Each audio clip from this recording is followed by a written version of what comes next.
Common Sense by Thomas Paine. Introduction and Preface. Introduction. Perhaps the sentiments contained in the following pages are not yet sufficiently fashionable to procure them general favor. A long habit of not thinking a thing wrong gives it a superficial appearance of being right, and raises at first a formidable outcry in defense of custom. But the tumult soon subsides. Time makes more converts than reason, as a long and violent abuse of power is generally the means of calling the right of it in question, and in matters too which might never have been thought of, had not the sufferers been aggravated into the inquiry. And as the King of England hath undertaken in his own right to support the Parliament in what he calls theirs, and as the good people of this country are grievously oppressed by the combination, they have an undoubted privilege to inquire into the pretensions of both, and equally to reject the usurpations of either. In the following sheets the author hath studiously avoided every thing which is personal among ourselves. Compliments as well as censure to individuals make no part thereof. The wise and the worthy need not the triumph of a pamphlet, and those whose sentiments are injudicious or unfriendly will cease of themselves unless too much pains are bestowed upon their conversion. The cause of America is in a great measure the cause of all mankind. Many circumstances have and will arise which are not local but universal, and through which the principles of all lovers of mankind are affected, and in the event of which their affections are interested. The laying of a country desolate with fire and sword, declaring war against the natural rights of all mankind, and extirpating the defenders thereof from the face of the earth, is the concern of every man to whom nature hath given the power of feeling, of which class, regardless of party censure, is the author. Postscript to the preface in the third edition. P.S. The publication of this new edition hath been delayed, with a view of taking notice, had it been necessary, of any attempt to refute the doctrine of independence. As no answer hath yet appeared, it is now presumed that none will, the time needful for getting such a performance ready for the public being considerably past. Who the author of this presentation is wholly unnecessary to the public, as the object for attention is the doctrine itself, not the man. Yet it may not be unnecessary to say that he is unconnected with any party, and under no sort of influence, public or private, but the influence of reason and principle. Philadelphia, February 14th, 1776. End of introduction and preface. Chapter 1. Of the origin and design of government in general, with concise remarks on the English Constitution. Some writers have so confounded society with government as to leave little or no distinction between them, whereas they are not only different, but have different origins. Society is produced by our wants, and government by wickedness. The former promotes our happiness positively by uniting our affections, the latter negatively by restraining our vices. The one encourages intercourse, the other creates distinctions. The first is a patron, the last a punisher. Society in every state is a blessing, but government, even in its best state, is but a necessary evil; in its worst state, an intolerable one. For when we suffer, or are exposed to the same miseries by a government which we might expect in a country without government, our calamity is heightened by reflecting that we furnish the means by which we suffer. Government, like dress, is the badge of lost innocence. The palaces of kings are built on the ruins of the bowers of paradise.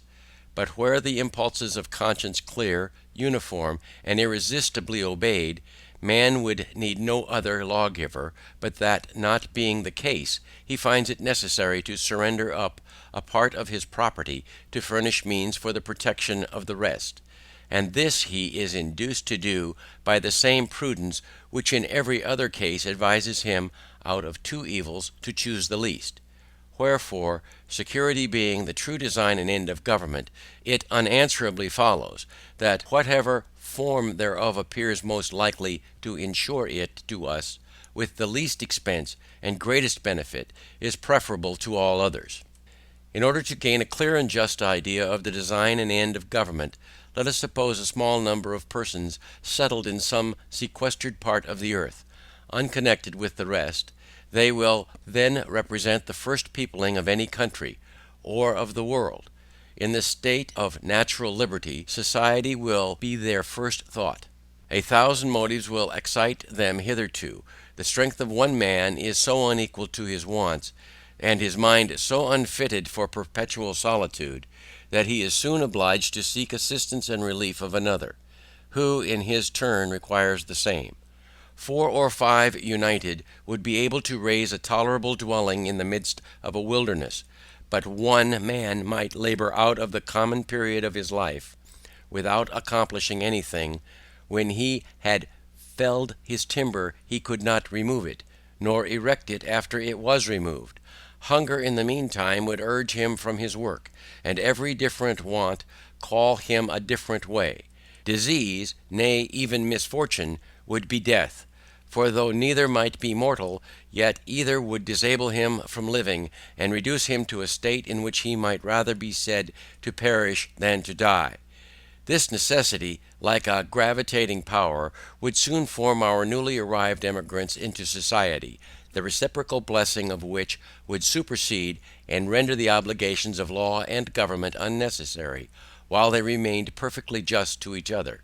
But as nothing but heaven is impregnable to vice, it will unavoidably happen, that in proportion as they surmount the first difficulties of emigration, which bound them together in a common cause, they will begin to relax in their duty and attachment to each other, and this remissness will point out the necessity of establishing some form of government to supply the defect of moral virtue. Some convenient tree will afford them a state house, under the branches of which the whole colony may assemble to deliberate on public matters. It is more than probable that their first laws will have the title only of regulations, and be enforced by no other penalty than public disesteem. In this first parliament every man, by natural right, will have a seat. But as the colony increases, the public concerns will increase likewise, and the distance at which the members may be separated will render it too inconvenient for all of them to meet on every occasion as at first, when their number was small, their habitations near, and the public concerns few and trifling.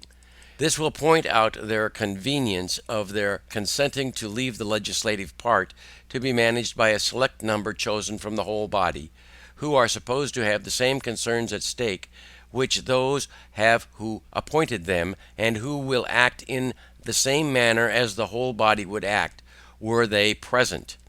If the colony continues increasing, it will become necessary to augment the number of the representatives, and that the interest of every part of the colony may be attended to. It will be found best to divide the whole into convenient parts, each part sending its proper number, and that the elected might never form to themselves an interest separate from the electors. Prudence will point out the propriety of having elections often, because as the elected might by that means return and mix again with the general body of the electors in a few months, their fidelity to the public will be secured by the prudent reflections of not making a rod for themselves. And as this frequent interchange will establish a common interest with every part of the community, they will mutually and naturally support each other. And on this, not on the unmeaning name of king, depends the strength of government and the happiness of the governed.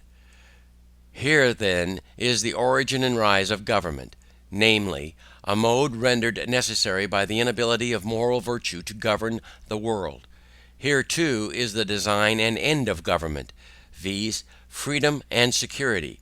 And however our eyes may be dazzled with snow, or our ears deceived by sound, however prejudice may warp our wills, or interest darken our understanding, the simple voice of nature and of reason will say, it is right.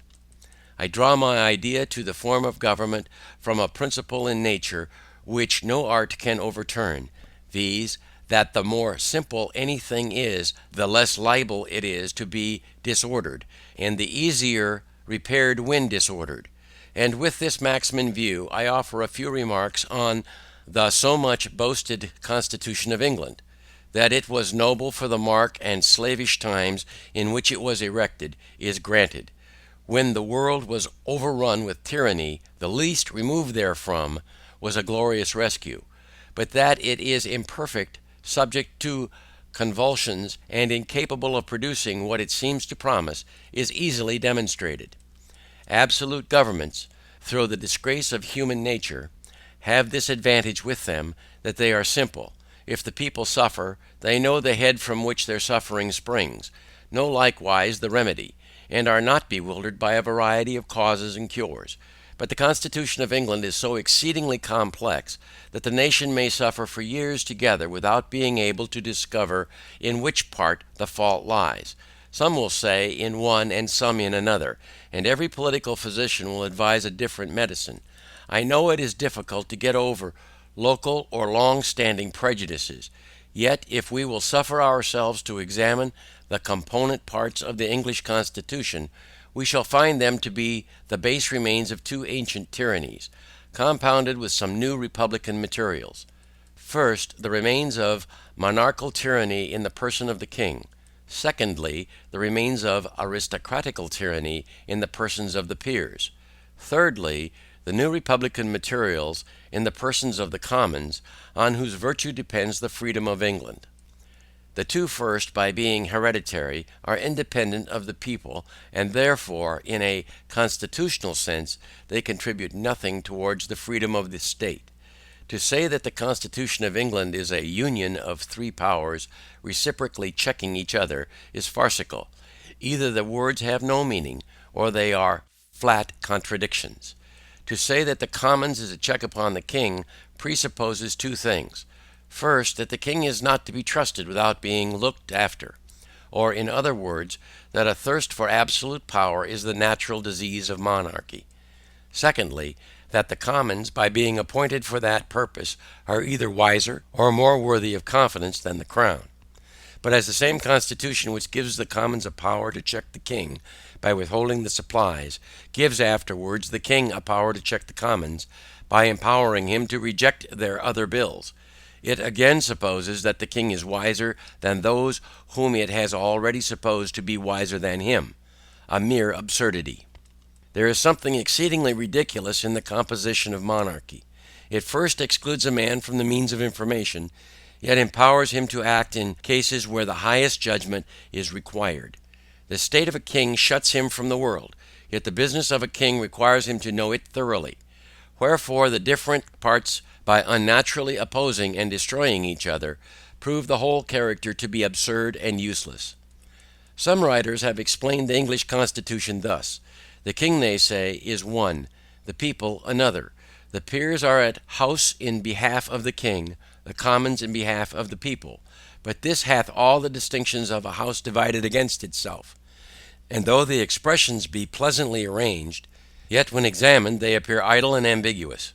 And it will always happen that the nicest construction that words are capable of, when applied to the description of something which either cannot exist, or is too incomprehensible to be within the compass of description, will be words of sound only, and though they may amuse the ear, they cannot inform the mind. For this explanation includes a previous question, viz., how came the king by a power which the people are afraid to trust, and always obliged to check? Such a power could not be the gift of a wise people. Neither can any power which needs checking be from God. Yet the provision which the Constitution makes supposes such a power to exist. But the provision is unequal to the task. The means either cannot or will not accomplish the end, and the whole affair is a felo de se. The wheels of a machine are put in motion by one. It only remains to know which power in the Constitution has the most weight, for that will govern. And though the others, or a part of them, may clog, or, as the phrase is, check the rapidity of its motion, yet so long as they cannot stop it, their endeavors will be ineffectual. The first moving power will at last have its way, and what it wants in speed is supplied by time. That the crown is this overbearing part in the English Constitution needs not be mentioned, and that it derives its whole consequence merely from being the giver of places and pensions is self-evident. Wherefore, though we have been wise enough to shut and lock a door against absolute monarchy, we at the same time have been foolish enough to put the crown in possession of the key. The prejudice of Englishmen in favour of their own government by king, lords, and commons arises as much or more from national pride than reason. Individuals are undoubtedly safer in England than in some other countries, but the will of the king is as much the law of the land in Britain as in France, with this difference, that instead of proceeding directly from his mouth, it is handed to the people under the more formidable shape of an act of parliament. For the fate of Charles I hath only made kings more subtle, not more just. Wherefore, laying aside all national pride and prejudice in favour of modes and forms, the plain truth is, that it is wholly owing to the constitution of the people, and not to the constitution of the government, that the crown is not as oppressive in England as it is in Turkey.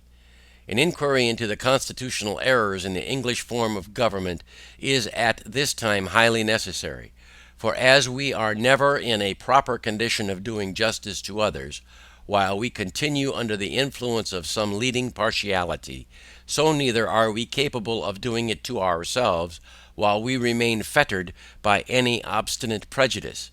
And as a man who is attached to a prostitute is unfitted to choose or judge of a wife, so any prepossession in favour of a rotten constitution of government will disable us from discerning a good one. End of chapter 1. Chapter 2. Of Monarchy and Hereditary Succession. Mankind being originally equals in the order of creation, the equality could only be destroyed by some subsequent circumstance.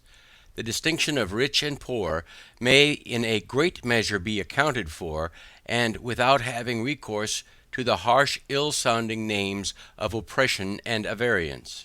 Oppression is often the consequence, but seldom or never the means of riches, and though avarice will preserve a man from being necessitously poor, it generally makes him too timorous to be wealthy. But there is another and greater distinction for which no truly natural or religious reason can be assigned, and that is, the distinction of men into kings and subjects. Male and female are the distinction of nature, good and bad the distinction of heaven. But how a race of men came into the world so exalted above the rest, and distinguished like some new species, is worth inquiring into, and whether they are the means of happiness or of misery to mankind. In the early ages of the world, according to the Scripture chronology, there were no kings, the consequence of which was there were no wars. It is the pride of kings which throw mankind into confusion. Holland without a king hath enjoyed more peace for this last century than any of the monarchical governments in Europe. Antiquity favours the same remark. For the quiet and rural lives of the first patriarchs hath a happy something in them, which vanishes away when we come to the history of the Jewish royalty. Government by kings was first introduced into the world by the heathens, from whom the children of Israel copied the custom. It was the most prosperous invention the devil ever set on foot for the promotion of idolatry. The heathens paid divine honors to their deceased kings, and the Christian world hath improved upon the plan by doing the same to their living ones. How impious is the title of sacred majesty applied to a worm, who in the midst of his splendor is crumbling into dust.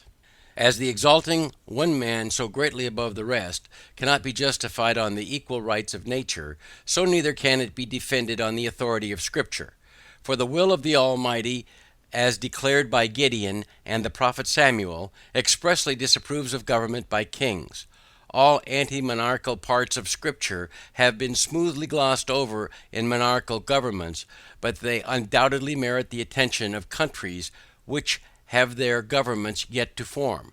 Render unto Caesar the things which are Caesar's, is the scripture doctrine of courts, yet it is no support of a monarchical government for the Jews that at that time were without a king, and in a state of vassalage to the Romans. Near 3,000 years passed away from the Mosaic account of the creation till the Jews under a national delusion requested a king. Till then their form of government, except in extraordinary cases where the Almighty interposed, was a kind of republic administered by a judge and the elders of the tribes. Kings they had none, and it was held sinful to acknowledge any being under that title but the Lord of hosts. And when a man seriously reflects on the idolatrous homage which is paid to the persons of kings, he need not wonder that the Almighty, ever jealous of his honor, should disapprove of a form of government which so impiously invades the prerogative of heaven. Monarchy is ranked in Scripture as one of the sins of the Jews, for such a curse in reserve is denounced against them. The history of that transaction is worth attending to. The children of Israel being oppressed by the Midianites, Gideon marched against them with a small army, and victory, though the divine interposed, decided in his favor. The Jews, elate with success, and attributing it to the generalship of Gideon, proposed making him a king, saying, "Rule thou over us, thou and thy son's son." Here was temptation in its fullest extent. Not a kingdom only, but a hereditary one. But Gideon, in the piety of his soul, replied, "I will not rule over you, neither shall my son rule over you. The Lord shall rule over you." Words need not be more explicit. Gideon doth not decline the honor, but denieth their right to give it. Neither doth he compliment them in inventing declarations of his thanks, but in the positive style of a prophet charges them with disaffection to their proper sovereign, the King of heavens. About 130 years after this, they fell again into the same error. The hankering which the Jews had for the idolatrous custom of the heathens is something exceedingly unaccountable, but so it was, that laying hold of the misconduct of Samuel's two sons, who were entrusted with some secular concerns, they came in an abrupt and clamorous manner to Samuel, saying, "Behold, thou art old, and thy sons walk not in thy ways. Now make us a king to judge us like all the other nations." And here we cannot but observe that their motives were bad, viz., that they might be like unto other nations, in other words, the heathens, whereas their true glory lay in being as much unlike them as possible. But the thing displeased Samuel when they said, "Give us a king to judge us." And Samuel prayed unto the Lord, and the Lord said unto Samuel, "Hearken to the voice of the people in all that they say unto thee, for they have not rejected thee, but they have rejected me, that I should not reign over them, according to all the works which they have done since the day that I brought them up out of Egypt, even into this day, whereon they have forsaken me, and served other gods.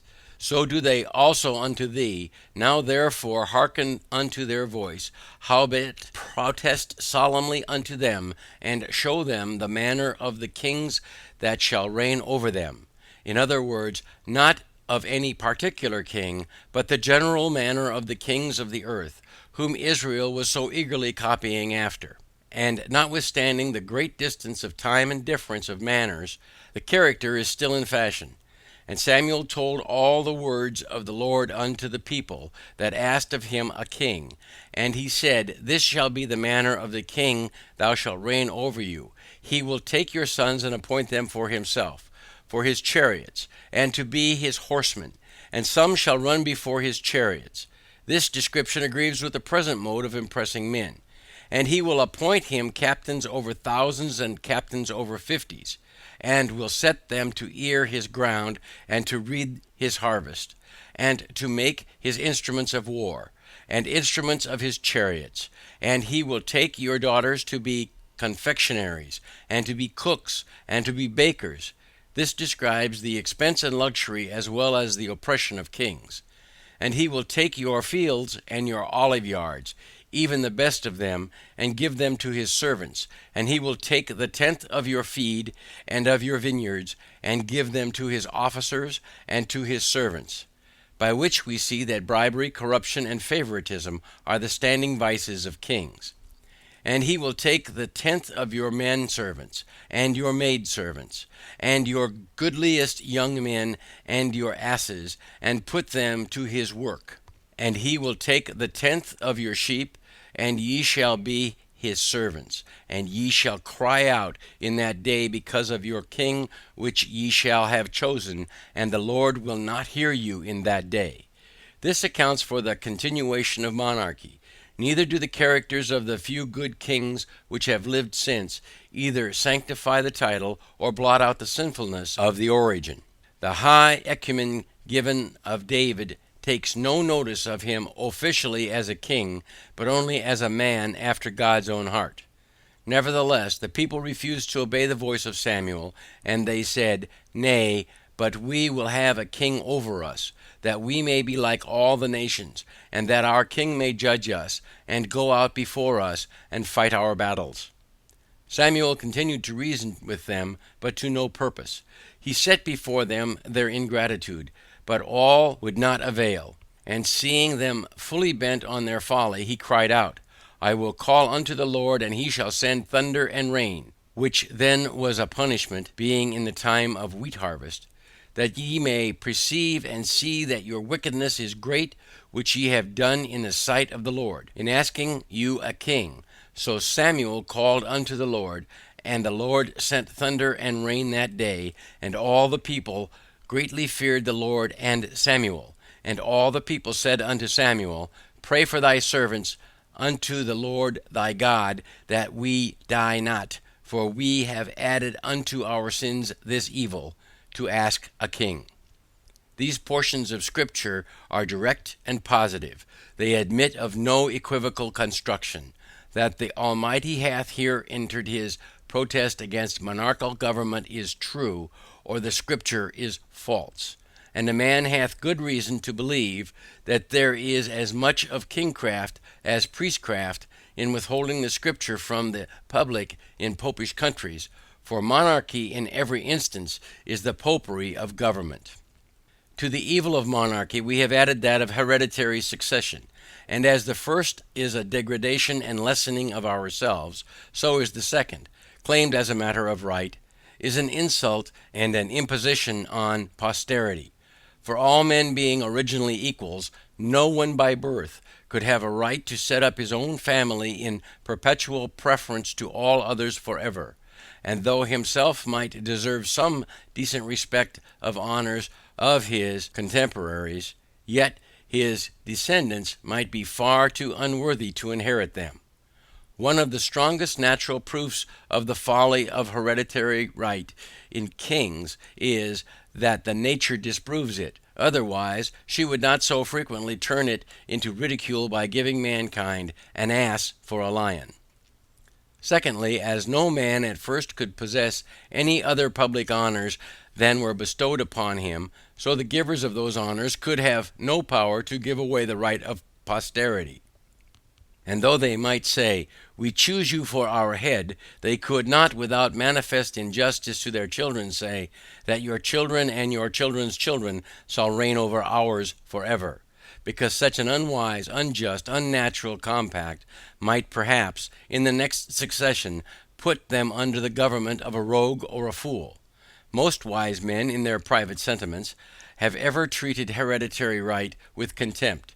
Yet it is one of those evils which, when once established, is not easily removed.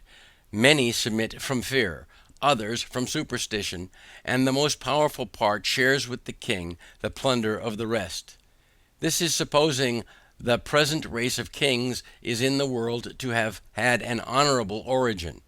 Whereas it is more than probable that could we take off the dark covering of antiquity and trace them to their first rise, that we should find the first of them nothing better than the principal ruffian of some restless group, whose savage manners or preeminence in suitability obtained him the title of chief among plunderers, and who, by increase in power, and extending his depredations, overawed the quiet and defenceless, to purchase their safety by frequent contributions.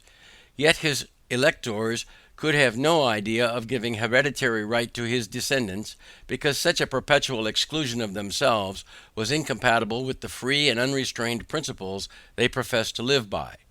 Wherefore hereditary succession in the early ages of monarchy could not take place as a matter of claim, but as something casual or complemental.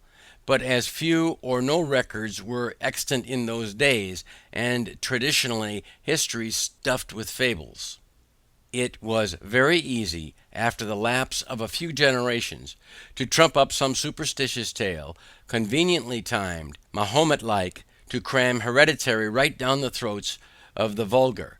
Perhaps the disorders which threatened or seemed to threaten on the decease of a leader and the choice of a new one, for elections among ruffians could not be very orderly, induced many at first to favour hereditary pretensions, by which means it happened, as it hath happened since, that what at first was submitted to as a convenience was afterwards claimed as a right. England since the conquest hath known some few good monarchs, but groaned beneath a much larger number of bad ones. Yet no man in his senses can say that their claim under William the Conqueror is a very honourable one. A French bastard, landing with an armed banditti, and establishing himself king of England against the consent of the natives, is in plain terms a very paltry rascally original. It certainly hath no divinity in it. However, it is needless to spend much time in exposing the folly of hereditary right. If there are any so weak as to believe it, let them promiscuously worship the ass and lion and welcome. I shall neither copy their humility nor disturb their devotion. Yet I should be glad to ask how they suppose kings came at first. The question admits but of three answers, viz., either by lot, by election, or by usurpation. If the first king was taken by lot, it establishes a precedent for the next, which excludes hereditary succession. Saul was by lot, yet the succession was not hereditary. Neither does it appear from that transaction there was any intention it ever should. If the first king of any country was by election, that likewise establishes a precedent for the next. For to say that the right of all future generations is taken away by the act of the first electors in their choice not only of a king, but of a family of kings forever, hath no parallel in or out of Scripture, but the doctrine of original sin, which supposes the free will of all men lost in Adam. And from such comparison, and it will admit of no other, hereditary succession can derive no glory. For as in Adam all sinned, and as in the first electors all men obeyed, as in the one all mankind were subjected to Satan, and in the other to sovereignty. As our innocence was lost in the first, and our authority in the last, and as both disable us from resuming some former state and privilege, it unanswerably follows that original sin and hereditary succession are parallels. Dishonourable rank, inglorious connection. Yet the most subtle sophist cannot produce a juster simile. As to usurpation, no man will be so hardy as to defend it, and that William the Conqueror was a usurper is a fact not to be contradicted. The plain truth is, that the antiquity of English monarchy will not bear looking into. But it is not so much the absurdity as the evil of hereditary succession which concerns mankind. Did it ensure a race of good and wise men, it would have the seal of divine authority. But as it opens the door to the foolish, the wicked, and the improper, it hath in the nature of oppression. Men who look upon themselves born to reign and others to obey, soon grow insolent.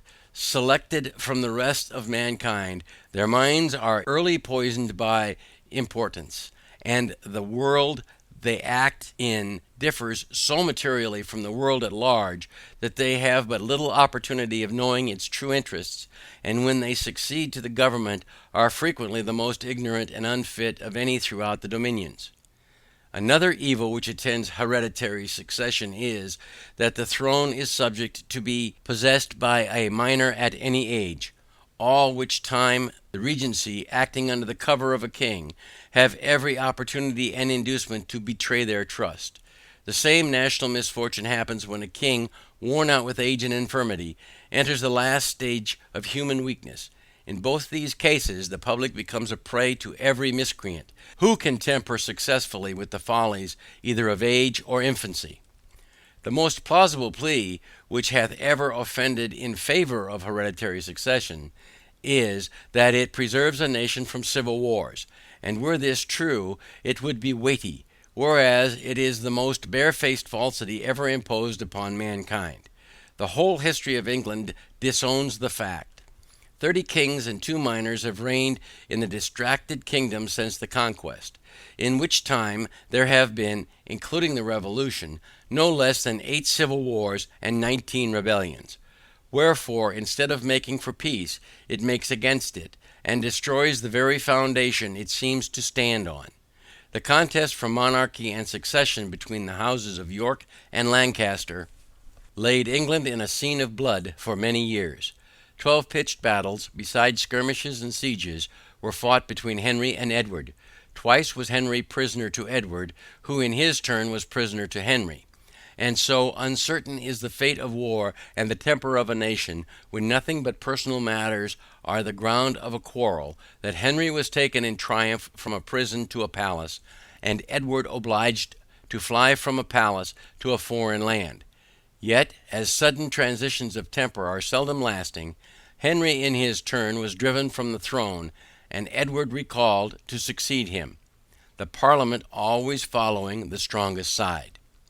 This contest began in the reign of Henry the Sixth, and was not entirely extinguished till Henry the Seventh, in whom the families were united, including a period of 67 years, viz. from 1422 to 1489.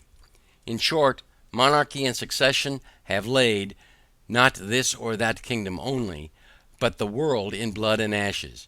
'Tis a form of government which the word of God bears testimony against, and blood will attend it. If we inquire into the business of a king, we shall find that in some countries they have none, and after sauntering away their lives without pleasure to themselves or advantage to the nation, withdrawn from the scene, and leave their successors to tread the same idle round. In absolute monarchies, the whole weight of business, civil and military, lies on the king. The children of Israel, in their request for a king, urged this plea, that he may judge us, and go out before us, and fight our battles. But in countries where he is neither a judge nor a general, as in England, a man would be puzzled to know what is his business. The nearer any government approaches to a republic, the less business there is for a king. It is somewhat difficult to find a proper name for the government of England. Sir William Meredith calls it a republic, but in its present state it is unworthy of the name, because the corrupt influence of the crown, by having all the places in its disposal, hath so effectually swallowed up the power, and eaten out the virtue of the House of Commons, the republican part in the Constitution, that the government of England is nearly as monarchical as that of France or Spain. Men fall out with names without understanding them, for it is the republican and not the monarchical part of the Constitution of England which Englishmen glory in, viz. the liberty of choosing an House of Commons from out of their own body. And it is easy to see, when republican virtue fails, slavery ensues. Why is the Constitution of England sickly, but because monarchy hath poisoned the republic, the crown hath engrossed the commons? In England a king hath little more to do than to make war and give away places, which in plain terms is to impoverish the nation and set it together by the ears. A pretty business indeed for a man to be allowed 800,000 sterling a year for, and worshipped into the bargain. Of more worth is one honest man to society, and in the sight of God, than all the crowned ruffians that ever lived. End of chapter 2. Chapter 3. Thoughts on the present state of American affairs. Part 1. In the following pages I offer nothing more than simple facts, plain arguments, and common sense, and have no other preliminaries to settle with the reader than that he will divest himself of prejudice and prepossession, and suffer his reason and his feelings to determine for themselves that he will put on, or rather that he will not put off, the true character of a man, and generously enlarge his views beyond the present day. Volumes have been written on the subject of the struggle between England and America. Men of all ranks have embarked on the controversy from different motives and with various designs, but all have been ineffectual, and the period of debate is closed. Arms, as the last resource, decide the contest. The appeal was the choice of the king, and the continent hath accepted the challenge.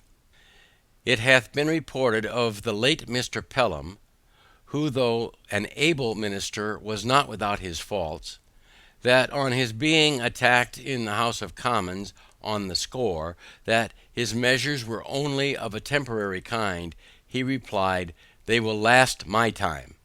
Should a thought so fatal and unmanly possess the colonies in the present contest, the name of ancestors will be remembered by future generations with detestation. The sun never shined on a cause of greater worth. 'Tis not like the affair of a city, a country, a province, or a kingdom, but of a continent, of at least 1/8 part of the habitable globe. 'Tis not the concern of a day, a year, or an age. Posterity are virtually involved in the contest, and will be more or less affected, even to the end of time, by the proceedings now. Now is the seed time of continental union. Faith and honor. The least fracture now will be like a name engraved with the point of a pin on the tender rind of a young oak. The wound will enlarge with the tree, and posterity read in it full grown characters. By referring the matter from argument to arms, a new era for politics is struck. A new method of thinking hath arisen. All plans, proposals, etc., prior to the 19th of April, in other words, to the commencement of hostilities, are like the almanacs of the last year, which, though proper then, are superseded and useless now. Whatever was advanced by the advocates on either side of the question then, terminated in one and the same point, viz., a union with Great Britain. The only difference between the parties was the method of effectuating it, the one proposing force, the other friendship. But it hath so far happened that the first hath failed, and the second hath withdrawn her influence. As much hath been said of the advantages of reconciliation, which like an agreeable dream hath passed away and left us as we are. It is but right that we should examine the contrary side of the argument, and inquire into some of the many material injuries which these colonies sustain and always will sustain by being connected with and dependent upon Great Britain. To examine that connection and dependence on the principles of nature and common sense, to see what we have to trust to if separated, and what we are to expect if dependent. I have heard it asserted by some, that as America hath flourished under the former connection with Great Britain, that the same connection is necessary towards her future happiness, and will always have the same effect. Nothing can be more fallacious than this kind of argument. We may as well assert that because a child has thrived upon milk, that it is never to have meat, or that the first 20 years of our lives is to become precedent for the next 20. But even this is admitting more than is true, for I answer roundly, that America would have flourished as much, and probably much more, had no European power had anything to do with her. The commerce by which she hath enriched herself are the necessities of life, and will always have a market, while eating is the custom of Europe.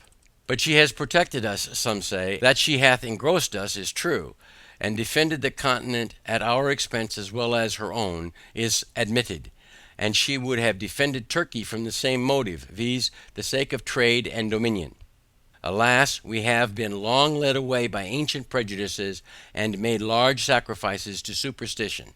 We have boasted the protection of Great Britain, without considering that her motive was interest, not attachment. that she did not protect us from our enemies on our account, but from her enemies on her own account, from those who had no quarrel with us on any other account, and who will always be our enemies on the same account. Let Britain waive her pretensions to the continent, or to the continent throw off the dependence, and we should be at peace with France and Spain, were they at war with Britain. The miseries of Hanover last war ought to warn us against connections. It hath lately been asserted in Parliament that the colonies have no relation to each other but through the parent country. In other words, that Pennsylvania and the Jerseys, and so on for the rest, are sister colonies by way of England. This is certainly a very roundabout way of proving relationship, but it is the nearest and only true way of proving enemyship, if I may so call it. France and Spain never were, nor perhaps ever will be, our enemies as Americans, but as our being the subject of Great Britain. Yet Britain is the parent country, some say. Then the more shame upon her conduct. Even brutes do not devour their young, nor savages make war upon their families. Wherefore the assertion, if true, turns to her reproach. But it happens not to be true, or only partly so, that the phrase parent or mother country have been justiciously adopted by the king and his parasites, with a low papistical design of gaining an unfair bias on the credulous weakness of our minds. Europe, and not England, is the parent country of America. This new world hath been the asylum for the persecuted lovers of civil and religious liberty from every part of Europe. Hither have they fled, not from the tender embraces of the mother, but from the cruelty of the monster. And it is so far true of England, that the same tyranny which drove the first emigrants from home, pursues their descendants still. In this extensive quarter of the globe, we forgot the narrow limits of 360 miles, the extent of England, and carry our friendship on a large scale. We claim brotherhood with every European Christian, and triumph in the generosity of the sentiment. It is pleasant to observe by what regular gradations we surmount the force of local prejudice, as we enlarge our acquaintance with the world. A man born in any town in England, divided into parishes, will naturally associate most with his fellow parishioners, because their interests in many cases will be common, and distinguish him by the name of neighbor. But if he meet him but a few miles from home, he drops the narrow idea of a street, and salutes him by the name of townsman. If he travel out of the country and meet him in any other, he forgets the minor division of street and town, and calls him countryman, in other words, country man. But if in their foreign excursions they should associate in France or any other part of Europe, their local remembrance would be enlarged to that of Englishmen, and by a just parity of reasoning, all Europeans meeting in America or any other quarter of the globe are countrymen, for England, Holland, Germany, or Sweden, when compared with the whole, stand in the same place on the larger scale, which the division of street, town, and country do on the smaller ones. Distinctions too limited for continental minds. Not 1/3 of the inhabitants, even of this province, are of English descent. Wherefore I reprobate the phrase of parent or mother country applied to England only, as being false, selfish, narrow, and ungenerous. But, admitting that we were all of English descent, what does it amount to? Nothing. Britain, being now an open enemy, extinguishes every other civil name and title, and to say that reconciliation is our duty is truly farcical. The first king of England of the present line, William the Conqueror, was a Frenchman, and half the peers of England are descendants from the same country. Wherefore, by the same method of reasoning, England ought to be governed by France. Much hath been said of the united strength of Britain and the colonies, that in conjunction they might bid defiance to the world. But this is mere presumption. The fate of war is uncertain, neither do the expressions mean anything, for this continent would never suffer itself to be drained of inhabitants to support the British arms in either Asia, Africa, or Europe. Besides, What have we to do with setting the world at defiance? Our plan is commerce, and that, well attended to, will secure us the peace and friendship of all Europe, because it is the interest of all Europe to have America a free port. Her trade will always be a protection, and her barrenness of gold and silver secure her from invaders. I challenge the warmest advocate for reconciliation to show a single advantage that this continent may reap by being connected with Great Britain. I repeat the challenge, not a single advantage is derived. Our corn will fetch its price in any market in Europe, and our imported goods must be paid for, buy them where we will. But the injuries and disadvantages we sustain by the connection are without number, and our duty to mankind at large, as well as to ourselves, instruct us to renounce the alliance, because any submission to, or dependence on Great Britain, tends directly to involve this continent in European wars and quarrels, and sets us at variance with nations, who would otherwise seek our friendship, and against whom we have neither anger nor complaint. As Europe is our market for trade, we ought to form no partial connection with any part of it. It is the true interest of America to steer clear of European contentions, which she never can do, while her dependence on Britain, she is made the make-weight in the scale on British politics. Europe is too thickly planted with kingdoms to be long at peace, and whenever a war breaks out between England and any foreign power, the trade of America goes to ruin, because of her connection with Britain. The next war may not turn out like the last, and should it not, the advocates for reconciliation now will be wishing for separation then, because neutrality in that case would be a safer convoy than a man of war. Everything that is right or natural pleads for separation. The blood of the slain, the weeping voice of nature cries, "'Tis time to part." Even the distance at which the Almighty hath placed England and America is a strong and natural proof that the authority of the one over the other was never the design of heaven. The time likewise at which the continent was discovered adds weight to the argument, and the manner in which it was peopled increases the force of it. The Reformation was preceded by the discovery of America, and if the Almighty graciously meant to open a sanctuary to the persecuted in future years, when home should afford neither friendship nor safety. The authority of Great Britain over this continent is a form of government, which sooner or later must have an end, and a serious mind can draw no true pleasure by looking forward, under the painful and positive conviction that what he calls the present constitution is merely temporary.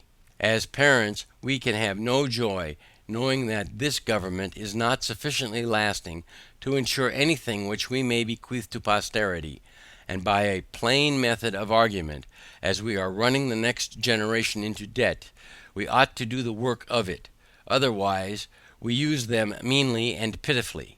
In order to discover the line of our duty rightly, we should take our children in our hand, and fix our station a few years farther into life. That eminence will present a prospect which a few present fears and prejudices conceal from our sight.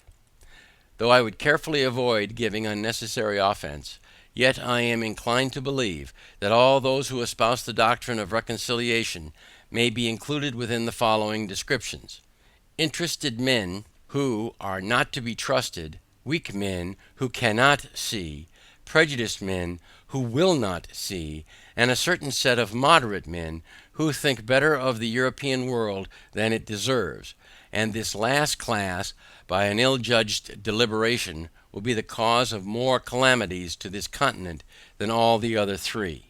It is the good fortune of many to live distant from the scene of sorrow. The evil is not sufficiently brought to their doors to make them feel the precariousness with which all American property is possessed. But let our imaginations transport us for a few moments to Boston. That seat of wretchedness will teach us wisdom and instruct us for ever to renounce a power in whom we can have no trust. The inhabitants of that unfortunate city, who but a few months ago were in ease and affluence, have now no other alternative than to stay and starve, or turn out to beg.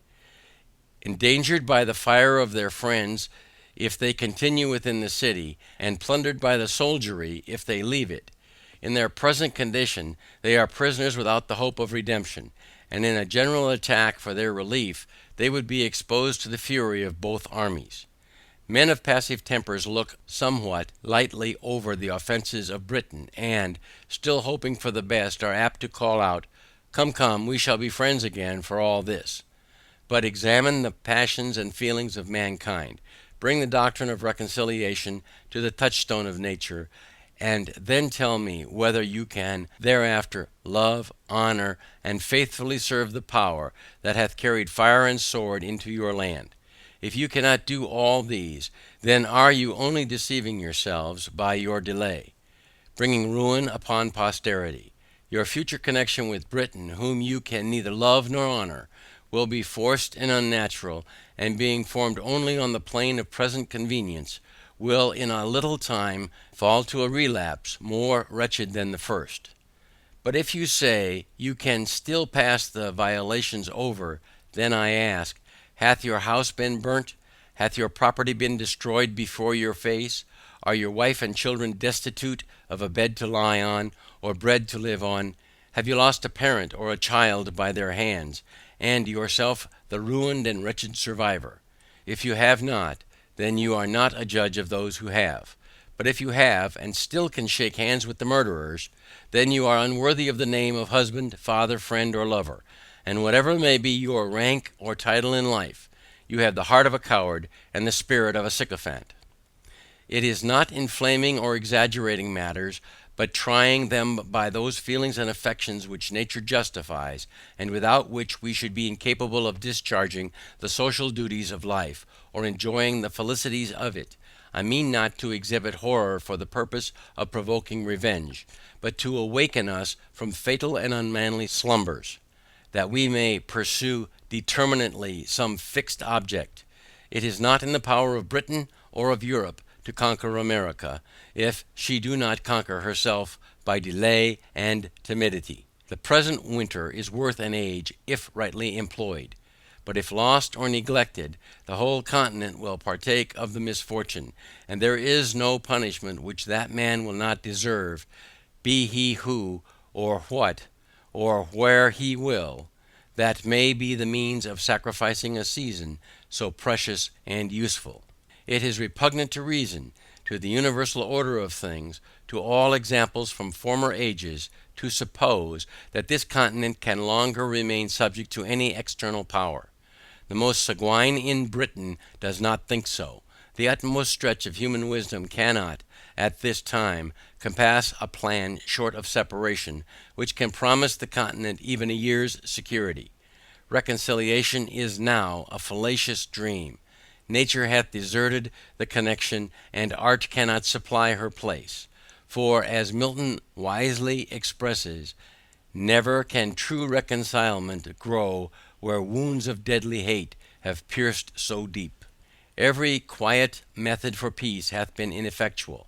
Our prayers have been rejected with disdain, and only intended to convince us that nothing flatters vanity, or confirms obstinacy in kings, more than repeated petitioning, and nothing hath contributed more than that very measure to make the kings of Europe absolute. Witness Denmark and Sweden.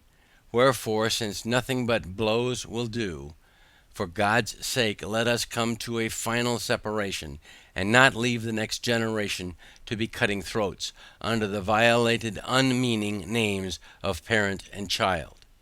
To say that they will never attempt it again is idle and illusionary. We thought so at the repeal of the Stamp Act, yet a year or two undeceived us, as well as we supposed that nations which have been once defeated will never renew the quarrel. As to government matters, it is not in the power of Britain to do this continent justice. The business of it will soon be too weighty and intricate to be managed with any tolerable degree of convenience by a power so distant from us, and so very ignorant of us. For if they cannot conquer us, they cannot govern us. To be always running 3,000 or 4,000 miles with a tale or a petition, waiting 4 or 5 months for an answer, which when obtained requires 5 or 6 more to explain it in, will in a few years be looked upon as folly and childishness. There was a time when it was proper, and there is a proper time for it to cease. Small islands, not capable of protecting themselves, are the proper objects for kingdoms to take under their care. But there is something very absurd in supposing a continent to be perpetually governed by an island. In no instance hath nature made the satellite larger than its primary planet. And as England and America, with respect to each other, reverses the common order of nature, it is evident they belong to different systems. England to Europe, America to itself. I am not induced by motives of pride, party, or resentment to espouse the doctrine of separation and independence. I am clearly, positively, and conscientiously persuaded that it is the true interest of this continent to be so, that everything short of that is mere patchwork, that it can afford no lasting felicity, that it is leaving the sword to our children and shirking back at a time when a little more, a little farther, would have rendered this continent the glory of the earth.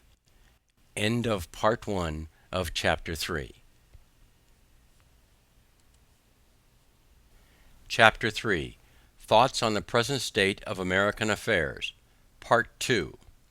As Britain hath not manifest the least inclination towards a compromise, we may be assured that no terms can be obtained worthy the acceptance of the continent, or any ways equal to the expense of blood and treasure we have been already put to. The object contended for ought always to bear some just proportion to the expense. The removal of North, or the whole detestable junto, is a matter unworthy the millions we have expended. A temporary stoppage of trade was an inconvenience which would have sufficiently balanced the repeal of all the acts complained of, had such repeals been obtained. But if the whole continent must take up arms, if every man must be a soldier, it is scarcely worth our while to fight against a contemptible ministry only. Dearly, dearly do we pay for the repeal of the acts, if that is all we fight for. For in a just estimation, it is as great a folly to pay a Bunker Hill price for law as for land. As I have always considered the independency of the continent as an event which sooner or later must arrive, so from the late rapid progress of the continent to maturity, the event could not be far off. Wherefore, on the breaking out of hostilities, it was not worth the while to have disputed a matter, which time would have finally redressed, unless we meant it to be in earnest. Otherwise, it is like wasting an estate on a suit at law, to regulate the trespass of a tenant, whose lease is just expiring. No man was a warmer wisher for reconciliation than myself, before the fatal 19th of April, 1775. But the moment the event of that day was made known, I rejected the hardened, sullen tempered Pharaoh of England forever, and disdained the wretch that with the pretended title of father of his people can unfeelingly hear of their slaughter and composedly sleep with their blood on his soul. But admitting that matters were now made up, what would be the event? I answer, the ruin of the continent, and that for several reasons. First, the powers of governing still remaining in the hands of the king, he will have a negative over the whole legislation of this continent. And as he hath shown himself such an inveterate enemy to liberty, and discovered such a thirst for arbitrary power, is he, or is he not, a proper man to say to these colonies, you shall make no laws but what I please?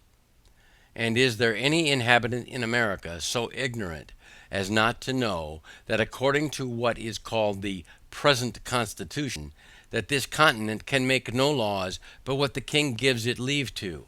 And is there any man so unwise as not to see that, considering what has happened, he will suffer no law to be made here but such as suits his purpose?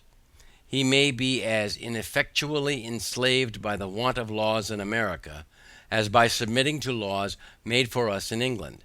After matters are made up, as it is called, can there be any doubt but the whole power of the crown will be exerted to keep this continent as low and humble as possible? Instead of going forward, we shall go backward, or be perpetually quarreling or ridiculously petitioning. We are always greater than the king wishes us to be, and will he not thereafter endeavor to make us less?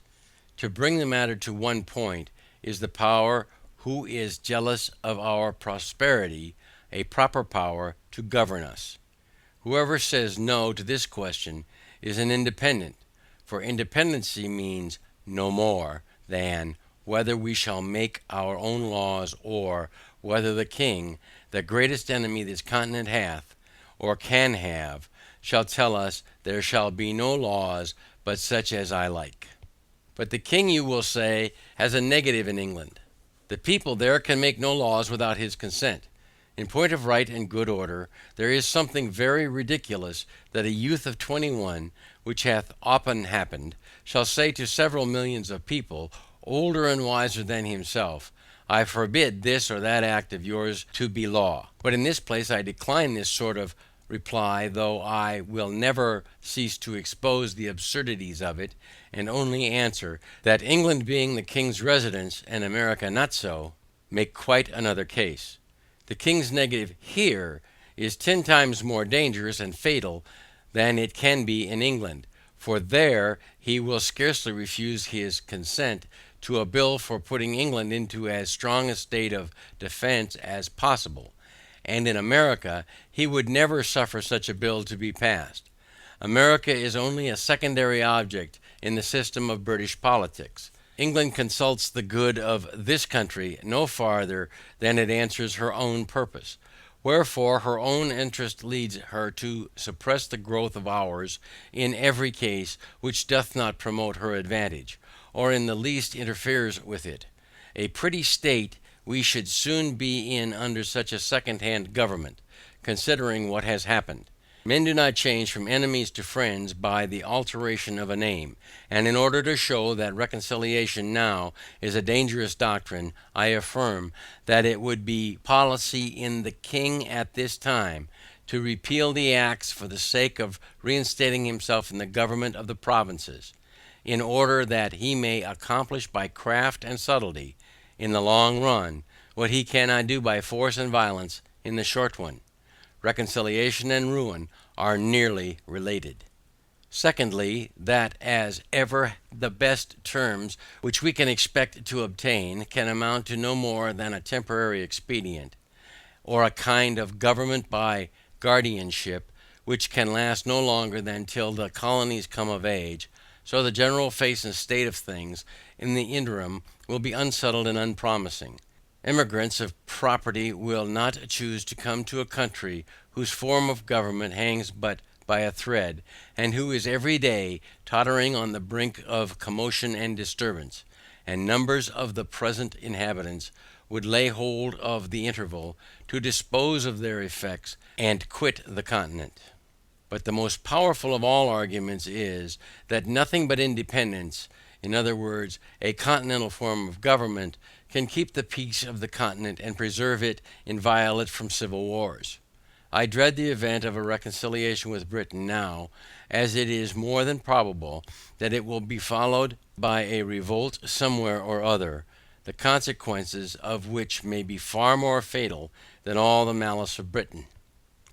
Thousands are already ruined by British barbarity. Thousands more will probably suffer the same fate. Those men have other feelings than us who have nothing suffered. All they now possess is liberty. What they therefore enjoyed is sacrificed to its service, and having nothing more to lose, they disdain submission. Besides, the general temper of the colonies toward a British government will be like that of a youth who is nearly out of his time. They will care very little about her, and a government which cannot preserve the peace is no government at all.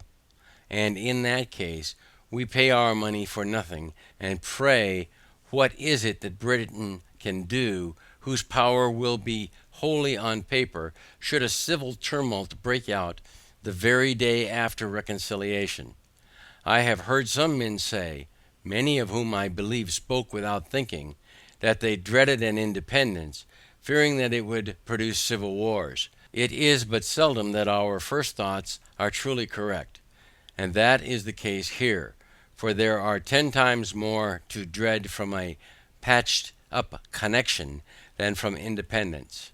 I make the sufferer's case my own, and I protest, that were I driven from house and home, my property destroyed, and my circumstances ruined, that as a man sensible of injuries, I could never relish the doctrine of reconciliation, or consider myself bound thereby. The colonies have manifested such a spirit of good order and obedience to continental government, as is sufficient to make every reasonable person easy and happy on that head. No man can assign least pretence for his fears on any other ground, that such are truly childish and ridiculous, viz., that one colony will be striving for superiority over another. Where there are no distinctions, there can be no superiority. Perfect equality affords no temptation. The republics of Europe are all, and we may say always, in peace. Holland and Switzerland are without wars, foreign or domestic. Monarchical governments, it is true, are never long at rest. The crown itself is a temptation to enterprising ruffians at home, and that degree of pride and insolence ever attendant on regal authority swells into a rupture with foreign powers, in instances where a republican government, by being formed on more natural principles, would negotiate the mistake. If there is any true cause of fear respecting independence, it is because no plan has yet been laid down. Men do not see their way out. Wherefore, as an opening into that business, I offer the following hints, at the same time modestly affirming that I have no other opinion of them myself, than that they may be means of giving rise to something better. Could the straggling thoughts of individuals be collected, they would frequently form materials for wise and able men to improve into useful matter. Let the assemblies be annual, with a president only, the representation more equal, their business wholly domestic, and subject to the authority of a continental congress. Let each colony be divided into 6, 8, or 10 convenient districts, each district to send a proper number of delegates to Congress, so that each colony sent at least 30. The whole number in Congress will be least 390. Each Congress to sit and to choose a president by the following method. When the delegates are met, let a colony be taken from the whole 13 colonies by lot, after which let the whole Congress choose, by ballot, a president from out of the delegates of that province. In the next Congress, let a colony be taken by lot from 12 only, omitting that colony from which the president was taken in the former Congress, and so proceeding on until the whole 13 shall have had their proper rotation. In order that nothing may pass into the law but what is satisfactorily just, not less than 3/5 of the Congress to be called a majority. He that will promote discord under a government so equally formed as this, would have joined Lucifer in his revolt. But as there is a peculiar delicacy from whom or in what manner this business must first arise, and as it seems most agreeable and consistent that it should come from some intermediate body between the governed and the governors, that is, between the Congress and the people, let a continental conference be held in the following manner, and for the following purpose. A committee of 26 members of Congress, viz., 2 from each colony, 2 members for each house of assembly, or provincial convention, and 5 representatives of the people at large, to be chosen at the capital city or town of each province, for and in behalf of the whole province, by as many qualified voters as shall think proper to attend from all parts of the province for that purpose, or, if more convenient, the representatives may be chosen in 2 or 3 of the most populous parts thereof. In this conference, thus assembled, will be united the two grand principles of business, knowledge and power. The members of Congress, assemblies, or conventions, by having had experience in national concerns, will be able and useful counselors, and the whole being empowered by the people, will have a truly legal authority.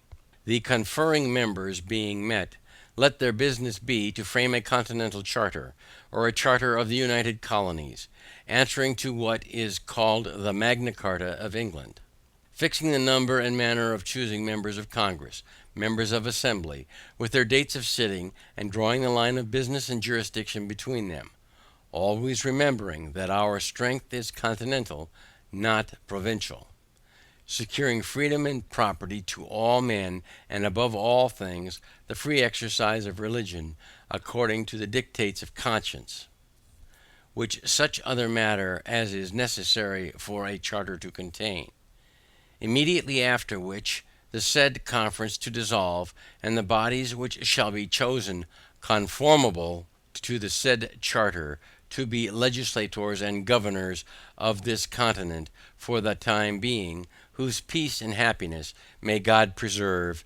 Amen.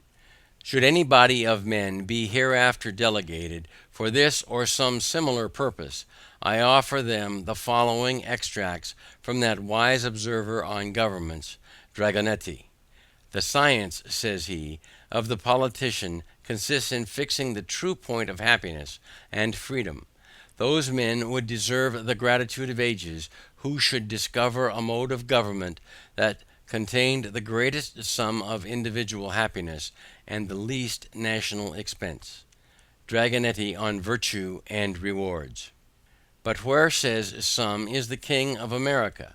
I'll tell you, friend, he reigns above, and doth not make havoc of mankind like the royal brute of Britain. Yet, that we may not appear to be defective even in earthly honors, let a day be solemnly set apart for proclaiming the charter. Let it be brought forth, placed on the divine law, the word of God. Let a crown be placed thereon, by which the world may know that, so far as we approve as monarchy, that in America the law is king. For as in absolute governments the king is law, so in free countries the law ought to be king, and there ought to be no other. But lest any ill use should afterward arise, let the crown at this conclusion of the ceremony be demolished, and scattered among the people whose right it is. A government of our own is our natural right, and when a man seriously reflects on the precariousness of human affairs, he will become convinced that it is infinitely wiser and safer to form a constitution of our own, in a cool, deliberate manner, while we have it in our power, than to trust such an interesting event to time and chance. If we omit it now, some Mazzanello may hereafter arise, who lay hold of popular disquietudes, may collect together the desperate and contented, and by assuming to themselves the powers of government, may sweep away the liberties of the continent like a deluge. Should the government of America return again into the hands of Britain, the tottering situation of things will be a temptation for some desperate adventurer to try his fortune, and in such a case, what relief can Britain give? Ere she could hear the news, the fatal business might be done, and ourselves suffering like the wretched Britons under the oppression of the conqueror. Ye that oppose independence now, ye know not what ye do. Ye are opening a door to eternal tyranny by keeping vacant the seat of government. There are thousands and tens of thousands who would think it glorious to expel from the continent that barbarous and hellish power, which hath stirred up the Indians and Negroes to destroy us, and cruelly hath a double guilt. It is dealing brutally by us, and treacherously by them. To talk of friendship with those in whom our reason forbids us to have faith, and our affections, wounded through 1,000 pores, instructs us to detest, is madness and folly. Every day wears out the little remains of kindred between us and them, and can there be any reason to hope that as the relationship expires, the affection will increase, or that we shall agree better, when we have 10 times more and greater concerns to quarrel over than ever. Ye that tell us of harmony and reconciliation, can ye restore us to the time that is past? Can ye give to prostitution its former innocence? Neither can ye reconcile Britain and America. The last cord now is broken. The people of England are presenting addresses against us. There are injuries which nature cannot forgive. She would cease to be nature if she did. As well can the lover forgive the ravisher of his mistress, as the continent forgive the murderers of Britain. The Almighty hath implanted in us these unextinguishable feelings for good and wise purposes. They are the guardians of his image in our hearts. They distinguish us from the herd of common animals. The social compact would dissolve, and justice be extirpated from the earth, or have only a casual existence, were we callous to the touches of affection. The robber and the murderer would often escape unpunished, did not the injuries which our tempters sustain provoke us into justice. O ye that love mankind, ye that dare oppose not only the tyranny, but the tyrant, stand forth. Every spot of the old world is overrun with oppression. Freedom hath been hunted round the globe. Asia and Africa have long expelled her. Europe regards her like a stranger, and England hath given her warning to depart. O, receive the fugitive, and prepare in time an asylum for mankind. End of Part 2 of Chapter 3. Chapter 4. Of the present ability of America, with some miscellaneous reflections. I have never met with a man, either in England or America, who hath not confessed his opinion that a separation between the countries would take place one time or other, and there is no instance in which we have shown less judgment than in endeavouring to describe what we call the ripeness or fitness of the continent for independence. As all men allow the measure, and vary only in their opinion of the time, let us, in order to remove mistakes, take a general survey of things, and endeavour, if possible, to find out the very time. But we need not go far. The inquiry ceases at once, for the time hath found us. The general concurrence, the glorious union of all things, prove the fact. It is not in numbers, but in unity, that our great strength lies. Yet our present numbers are sufficient to repel the force of all the world. The continent hath, at this time, the largest body of armed and disciplined men of any power under heaven, and is just arrived at the pitch of strength in which no single colony is able to support itself, and the whole, when united, can accomplish the matter, and either more or less than this might be fatal in its effects. Our land force is already sufficient, and as to naval affairs, we cannot be insensible, that Britain could never suffer an American man of war to be built, while the continent remained in her hands. Wherefore, we should be no forwarder an 100 years hence in that branch, than we are now, but the truth is, we should be less so, because the timber of the country is every day diminishing, and that, which will remain at least, will be far off and difficult to procure. Were the continent crowded with inhabitants, her sufferings under the present circumstances would be intolerable. The more seaport towns we had, the more should we have both to defend and to lose. Our present numbers are so happily proportioned to our wants, that no man need be idle. The diminution of trade affords an army, and the necessities of an army create a new trade. Debts we have none, and whatever we may contract on this account will serve as a glorious memento to our virtue. Can we but leave posterity with a settled form of government, an independent constitution of its own, the purchase at any price will be cheap. But to expend millions for the sake of getting a few vile acts repealed, and routing the present military only, is unworthy the charge, and is using posterity with the utmost cruelty. because it is leaving them the great work to do, and a debt upon their backs, from which they derive no advantage. Such a thought is unworthy a man of honor, and is the true characteristic of a narrow heart and a peddling politician. The debt we may contract doth not deserve our regard, if the work be but accomplished. No nation ought to be without a debt. A national debt is a national bond, and when it bears no interest, is in no case a grievance. Britain is oppressed with a debt of upwards of 140 millions sterling, for which she pays upwards of 4 millions interest, and as a compensation for her debt, she has a large navy. America is without a debt, and without a navy, yet for the 20th part of the English national debt, could have a navy as large again. The navy of England is not worth, at this time, more than 3 millions and a half sterling. The first and second editions of this pamphlet were published without the following calculations, which are now given as a proof that the above estimation of the navy is a just one. From Ethics Naval History, Introduction.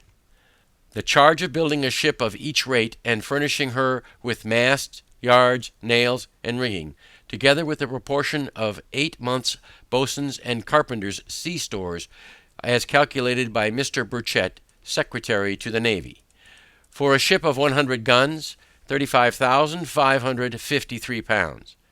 90 guns, 29,886 pounds. 80 guns, 23,638 pounds. 70 guns, 17,785 pounds. 60 guns, 14,197 pounds. 50 guns, 10,606 pounds. 40 guns, 7,558 pounds. 30 guns, 5,846 pounds. 20 guns, 3,710 pounds. And from hence it is easy to sum up the value, or cost rather, of the whole British Navy, which in the year 1757, when it was at its greatest glory, consisted of the following ships and guns: 6 ships, 100 guns, 35,553 pounds for one, 213,318 pounds for all. Ships 12, guns 90, cost of one, 29,886, cost of all, 358,632.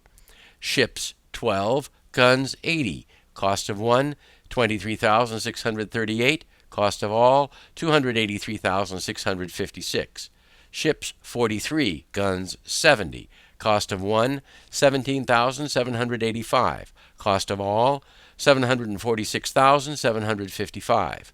Ships 35, guns 60, cost of one, 14,197, cost of all, 496,895. Ships 40, guns 50, cost of one, 10,606, cost of all, 424,240. Ships 45, guns 40, cost of one, 7,558, cost of all, 340,110. Ships 58, guns 20, cost of one, 3,710 pounds, cost of all, 215,180 pounds. Ships 85, sloops, bombs, and fire ships, one with another at 2,000 pounds each, 170,000 pounds. Cost, 3,266,786 pounds. Remains for guns, 233,214 pounds. Total, 3,500,000 pounds sterling. No country on the globe is so happily situated, so internally capable of raising a fleet as America. Tar, timber, iron, and cordage are her natural produce. We need go abroad for nothing. Whereas the Dutch, who make large profits by hiring out their ships of war to the Spaniards and Portuguese, are obliged to import most of the materials they use. We ought to view the building of a fleet as an article of commerce, it being the natural manufactory of this country. It is the best money we can lay out. A navy when furnished is worth more than it cost, and is that nice point in national policy in which commerce and protection are united. Let us build, if we want them not, we can sell, and by that means replace our paper currency with ready gold and silver. In point of manning a fleet, people in general run into great errors. It is not necessary that 1/4 part should be sailor. The terrible privateer, Captain Death, stood the hottest engagement of any ship last war, yet had not 20 sailors on board, though her complement of men was upwards of 200. A few able and social sailors will soon instruct a sufficient number of active landsmen in the common work of a ship. Wherefore we never can be more capable to begin our maritime matters than now, while our timber is standing, our fisheries blocked up, and our sailors and shipwrights out of employ. Men of war of 70 and 80 guns were built 40 years ago in New England, and why not the same now? Shipbuilding is America's greatest pride, and in which she will in time excel the whole world. The great empires of the East are mostly inland, and consequently excluded from the possibility of rivaling her. Africa is in a state of barbarism, and no power in Europe hath either such an extent of coast or such an internal supply of materials. Where nature hath given the one, she hath withheld the other. To America only hath she been liberal of both. The vast empire of Russia is almost shut out from the sea, wherefore her boundless forests, her tar, iron, and cordage are only articles of commerce. In point of safety, ought we be without a fleet? We are not the little people now, which we were 60 years ago. At that time we might have trusted our property in the streets, or fields rather, and slept securely without locks or bolts on our doors or windows. The case now is altered, and our methods of defense ought to improve with our increase of prosperity. A common pirate, 12 months ago, might have come up the Delaware and laid the city of Philadelphia under instant contribution, for what sums he pleased, and the same might have happened to other places. Nay, any darling fellow, in a brig of 14 or 16 guns, might have robbed the whole continent, and carried off 500,000 of money. These are circumstances which demand our attention, and point out the necessity of naval protection. Some people will say, that after we have made it up with Britain, she will protect us. Can we be so unwise as to mean, that she shall keep a navy in our harbors for that purpose? Common sense will tell us, that the power which hath endeavored to subdue us, is of all others the most improper to defend us. Conquest may be effected under the pretence of friendship, and ourselves, after a long and brave resistance, be at last cheated into slavery. And if her ships are not to be admitted into our harbors, I would ask, how is she to protect us? A navy 3,000 or 4,000 miles off can be of little use, and on sudden emergencies none at all. Wherefore, if we must hereafter protect ourselves, why not do it for ourselves? Why do it for another? The English list of ships of war is long and formidable, but not a 10th part of them are in any time fit for service. Numbers of them not in being, yet their names are pompously continued in the list.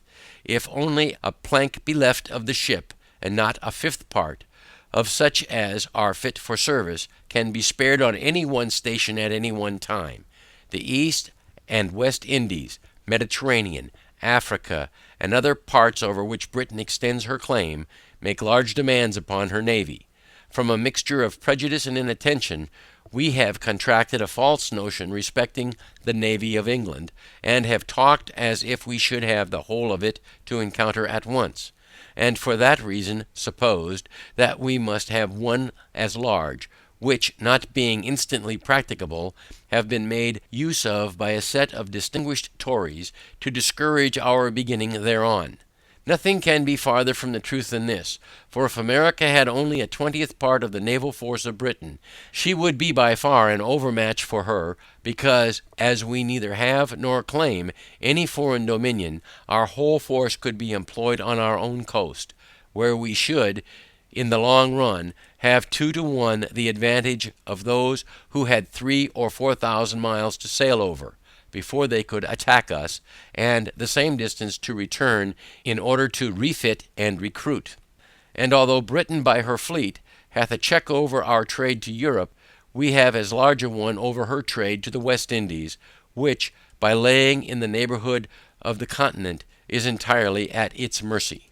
Some method might be fallen on to keep up a naval force in time of peace, if we should not judge it necessary to support a constant navy. If premiums are to be given to merchants to build and employ in their service ships mounted with 20, 30, 40, or 50 guns, the premiums to be in proportion to the loss of bulk to the merchants, 50 or 60 of those ships, with a few guard ships on constant duty, would keep up a sufficient navy, and that without burdening ourselves with the evil so loudly complained of in England, of suffering their fleet, in time of peace, to lie rotting in the docks. To unite the seamen of commerce and defense is sound policy. For when our strength and our riches play into each other's hand, we need fear no external enemy. In almost every article of defense we abound. Hemp flourishes even to rankness, so that we need not want cordage.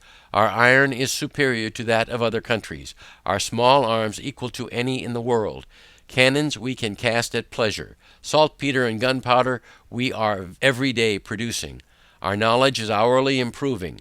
Resolution is our inherent character, and courage hath never yet forsaken us. Wherefore, what is it that we want? Why is it that we hesitate? From Britain we can expect nothing but ruin. If she is once admitted to the government of America again, this continent will not be worth living in. Jealousies will be always arising. Insurrections will be constantly happening. And who will go forth to quell them? Who will venture his life to reduce his own countrymen to a foreign obedience? The difference between Pennsylvania and Connecticut, respecting some unlocated lands, shows the insignificance of a British government, and fully proves that nothing but continental authority can regulate continental matters. Another reason why the present time is preferable to all others, is that the fewer our numbers are, the more land there is yet unoccupied, which instead of being lavished by the king on his worthless dependents, may be hereafter applied, not only to the discharge of the present debt, but to the constant support of government. No nation under heaven hath such an advantage as this. The infant state of the colonies, as it is called, so far from being against, is an argument in favor of independence. We are sufficiently numerous, and were we more so, we might be less united. It is a matter worthy of observation, that the more a country is peopled, the smaller their armies are. In military numbers, the ancients far exceeded the moderns, and the reason is evident, for trade being the consequence of population, men become too much absorbed thereby to attend to anything else. Commerce diminishes the spirit, both of patriotism and military defense, and history sufficiently informs us, that the bravest achievements are always accomplished in the non-age of a nation.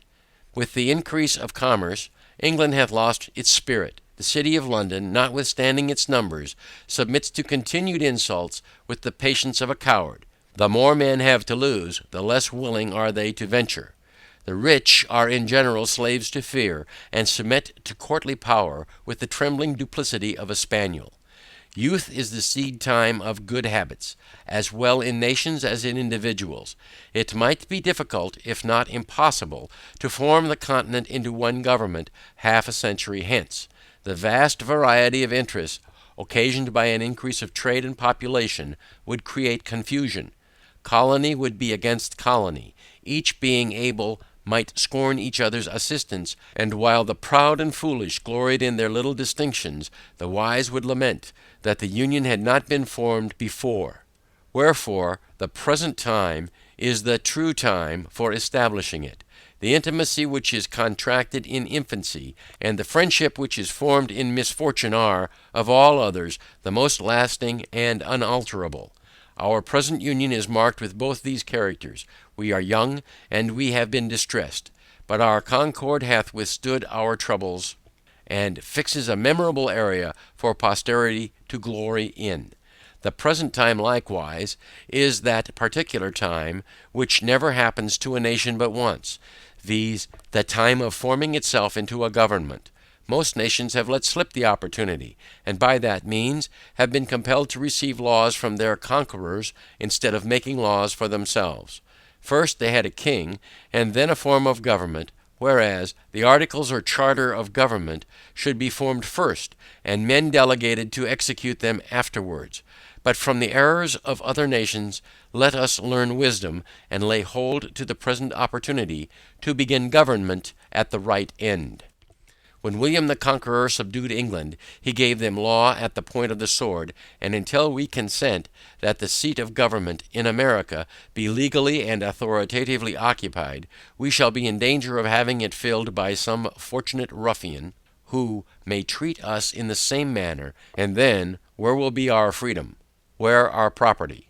As to religion, I hold it to be the indispensable duty of all government to protect all conscientious professors thereof. And I know of no other business which government hath to do therewith. Let a man throw aside that narrowness of soul, that selfishness of principle, which the niggards of all professions are so unwilling to part with, and he will be at once delivered of his fears on that head. Suspicion is the companion of mean souls, and the bane of all good society.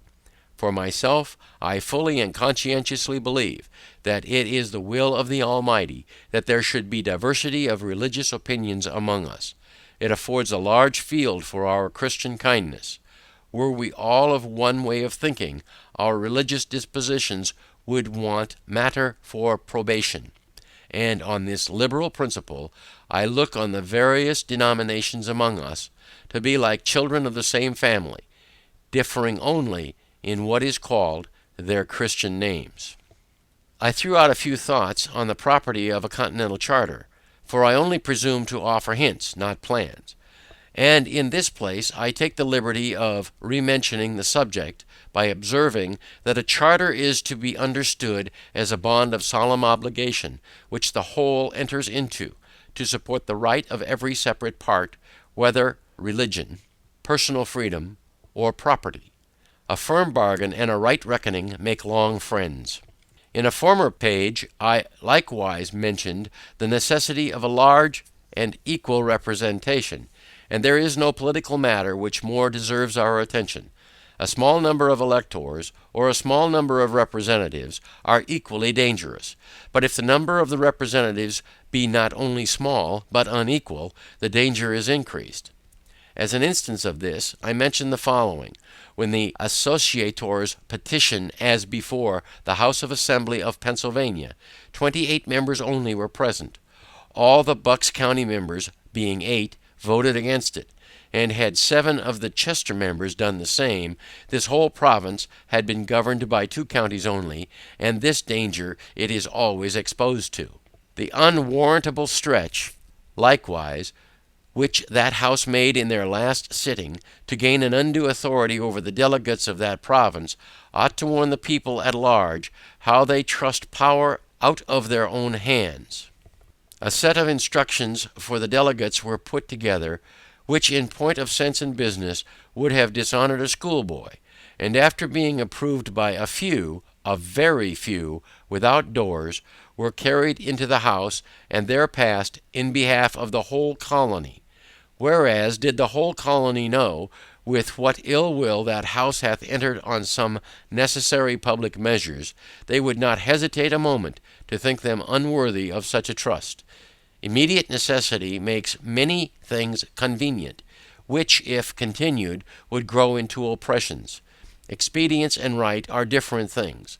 When the calamities of America required a consultation, there was no method so ready, or at that time so proper, as to appoint persons from the several houses of assembly for that purpose. And the wisdom with which they have proceeded hath preserved this continent from ruin. But as it is more than probable that we shall never be without a Congress, every well-wisher to good order must own that the mode for choosing members of that body deserves consideration. And I put it as a question to those who make a study of mankind, whether representation and election is not too great a power for one and the same body of men to possess. When we are planning for posterity, we ought to remember that virtue is not hereditary. It is from our enemies that we often gain excellent maxims, and are frequently surprised into reason by their mistakes. Mr. Cornwall, one of the Lords of the Treasury, treated the petition of New York Assembly with contempt, because that house, he said, consisted but of 26 members. Such trifling number, he argued, could not, with decency, be put for the whole. We thanked him for his involuntary honesty.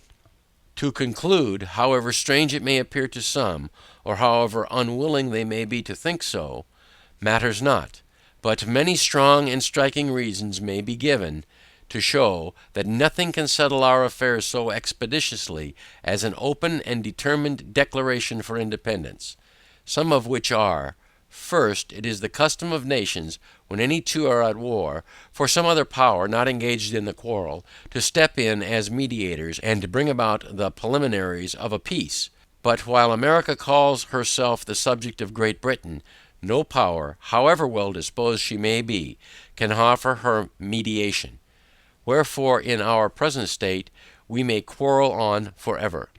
Secondly, it is unreasonable to suppose that France or Spain will give us any kind of assistance, if we mean only to make use of that assistance for the purpose of repairing the breach, and strengthening the connection between Britain and America, because those powers would be sufferers by the consequences. Thirdly, while we profess ourselves the subjects of Britain, we must, in the eye of foreign nations, be considered as rebels. The precedent is somewhat dangerous to their race, for men to be in arms under the name of subjects. We, on the spot, can solve the paradox, but to unite resistance and subjugation requires an idea much too refined for the common understanding.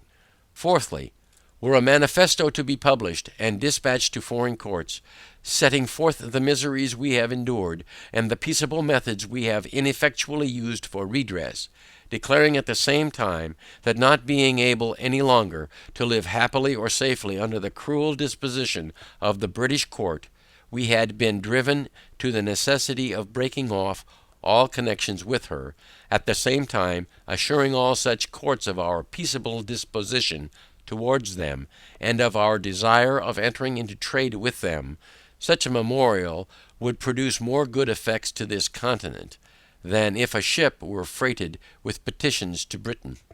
Under our present denomination of British subjects, we can neither be received nor heard abroad. The custom of all courts is against us, and will be so until, by an independence, we take rank with other nations. These proceedings may at first appear strange and difficult, but like all other steps which we have already passed over, will in a little time become familiar and agreeable, and, until an independence is declared, the continent will feel itself like a man who continues putting off some unpleasant business from day to day, yet knows it must be done, hates to set about it, wishes it over, and is continually haunted with the thoughts of his necessities. Note 1. Those who would fully understand of what great consequence a large and equal representation is to a state, should read Burgh's Political Disquisitions. End of chapter 4. Appendix. Since the publication of the first edition of this pamphlet, or rather on the same day on which it came out, the King's Speech made its appearance in this city. Had the spirit of prophecy directed the birth of this production, it could not have brought it forth at a more seasonable juncture, or a more necessary time. The bloody-mindedness of the one show the necessity of pursuing the doctrine of the other. Men read by way of revenge, and the speech, instead of terrifying, prepared a way for the manly principles of independence. Ceremony, and even silence, from whatever motive they may arise, have a hurtful tendency when they give the least degree of countenance to base and wicked performances. Wherefore, if this maxim be admitted, it naturally follows that the King's Speech, as being a piece of finished villainy, deserved, and still deserves, a general execration both by the Congress and the people.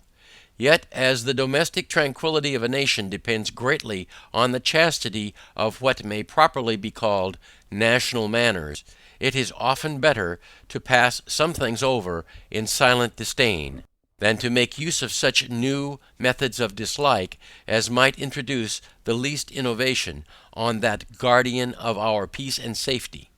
And perhaps it is chiefly owing to this prudent delicacy that the king's speech hath not, before now, suffered a public execution. The speech, if it may be called one, is nothing better than a wilful, audacious libel against the truth, the common good, and the existence of mankind, and is a formal and pompous method of offering up human sacrifices to the pride of tyrants. But this general massacre of mankind is one of the privileges and the certain consequences of kings, for as nature knows them not, they know not her, and although they are beings of our own creation, they know not us, and are become the gods of their creators. The speech hath one good quality, which is, that it is not calculated to deceive, neither can we, even if we would, be deceived by it. Brutality and tyranny appear on the face of it. It leaves us at no loss, and every line convinces, even in the moment of reading, that he who hunts the woods for prey, the naked and untutored Indian, is less a savage than the King of Britain.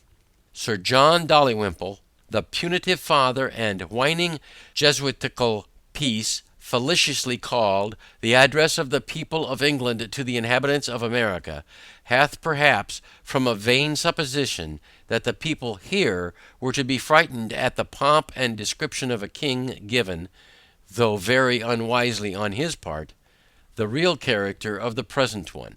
But, says this writer, if you are inclined to pay compliments to an administration which we do not complain of, meaning the Marquis of Rockingham's at the repeal of the Stamp Act, it is very unfair in which to withhold them from that prince. If those who nod alone they were permitted to do anything, this is Toryism with a witness. Here is idolatry even without a mask, and he who can so calmly hear and digest such doctrine hath forfeited his claim to rationality, an apostate from the order of manhood, and ought to be considered as one who hath not only given up the proper dignity of a man, but sunk himself beneath the rank of animals, and contemptuously crawls through the world like a worm. However, it matters very little now what the King of England either says or does.